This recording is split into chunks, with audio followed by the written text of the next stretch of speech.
Passion and purpose are not the same thing. Thank you very much. Thank you, President Crow, for the kind, gracious introduction, and for the privilege to address all of you here today. You're here because you have accomplished something significant. You understood the opportunity before you.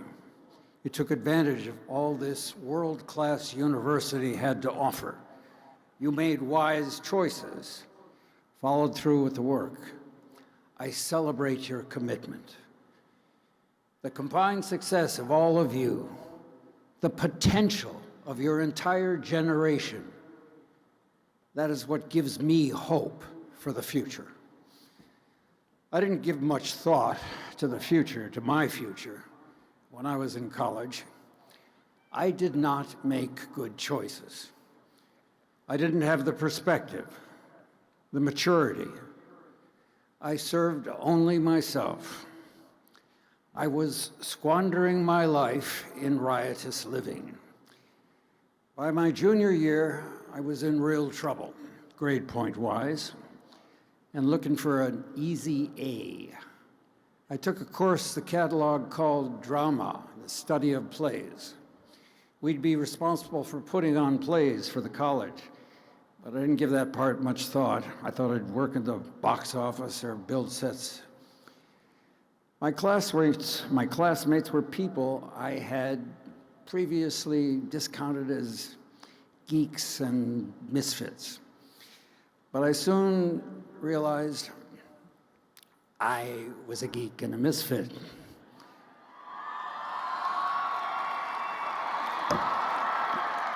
I had found my fit. These were my people. Turns out I didn't work in the box office.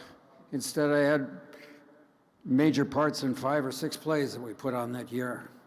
I began to find myself on stage pretending to be someone else. I had always seen myself as shy, but hiding in character and costume and makeup, I had a freedom, a bravery I had never felt before, and I got an A.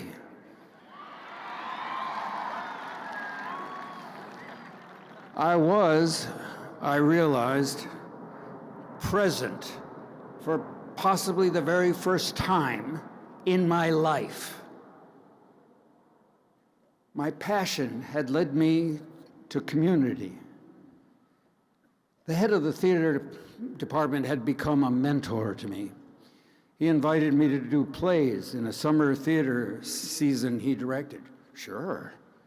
And then come to California to join him again at a more professional theater.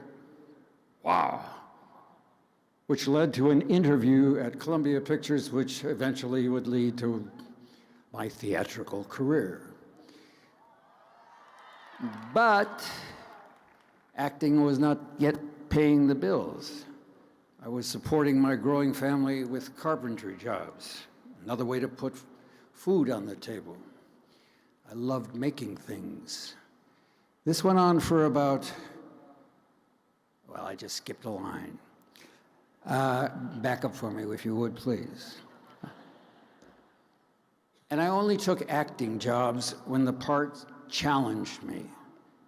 This went on for about 15 years, during which I did a lot of carpentry, and only 4 or 5 acting jobs, but they were more ambitious, good projects.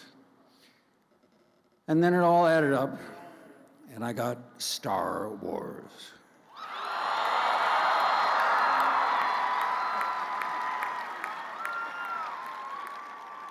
The load lightened. I had freedom, opportunity, but something was still missing. Passion and purpose are not the same thing. Passion brings you joy. Purpose brings you meaning. Passion gets you out of bed in the morning, but purpose allows you to sleep at night. And I hadn't found purpose higher than my job yet. That changed in the late 80s. I was living in Wyoming, and I was impressed by a group of people that I met there who had recently formed a not-profit called Conservation International. They had inspired leadership in their founder, Peter Seligman, who became a trusted friend. Their message was simple. Nature doesn't need people. People need nature to survive. A healthy natural world provides free services to mankind that we cannot provide for ourselves.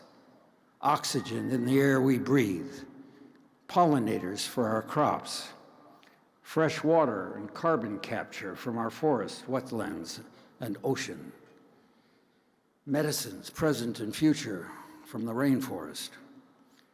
They had their heads in the sky and their feet in the mud. And they encouraged me to join them. There it was, purpose. A place to put my passion for storytelling to work. I didn't want to be a poster boy for the cause. I wanted to be part of the work, so I was invited to join the board some 35 years ago.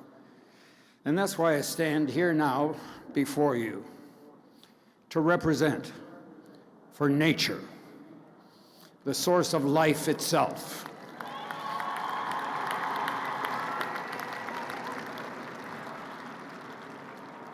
Humanity is a part of nature, not above it. We have an essential mandate to protect 30% of the world's land and sea by 2030, to prevent the mass extinction, to slow the warming of our planet. Still, despite new science, new policies, we are still losing nature to profiteering, corruption, conflict, including land that is already protected on paper. These efforts matter, but they're not enough. We need cultural change.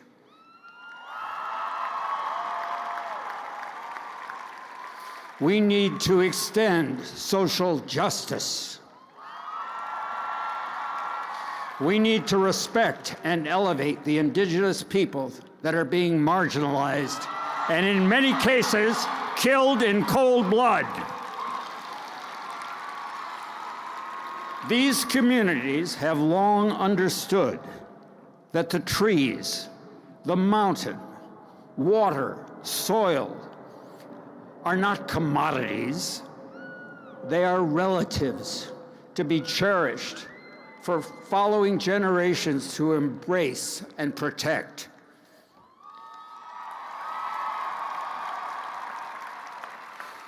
We can all play a role by embracing that wisdom in our day-to-day lives, by loving the planet, by honoring nature's authority, her generosity, the bounty she affords us, the justice of her example. Because the world you're stepping into, the world my generation left you, is a real mess. Saving nature isn't our only job. There are opportunities to be embraced in society and business, in the kind of lives we live. So find a place for yourself. Whatever talent or ambition you have, find some way to put it to work. Build something that didn't exist yesterday. Stand up for someone who can't stand up for themselves. Bring people together who weren't talking before. That's leadership. That's what moves the needle. Your generation has far more power than you may realize. And if you harness that power, if you find your leadership, your issues, your voice. The world will not be able to ignore you. You will have to be accommodated. Believe me, I know that's true. Don't wait. When opportunity presents, recognize it. This is your time. Own it. Enjoy every second of it. Because what could be worse than getting to the end of your life and realizing that you haven't fully lived it? Congratulations. Go change the world.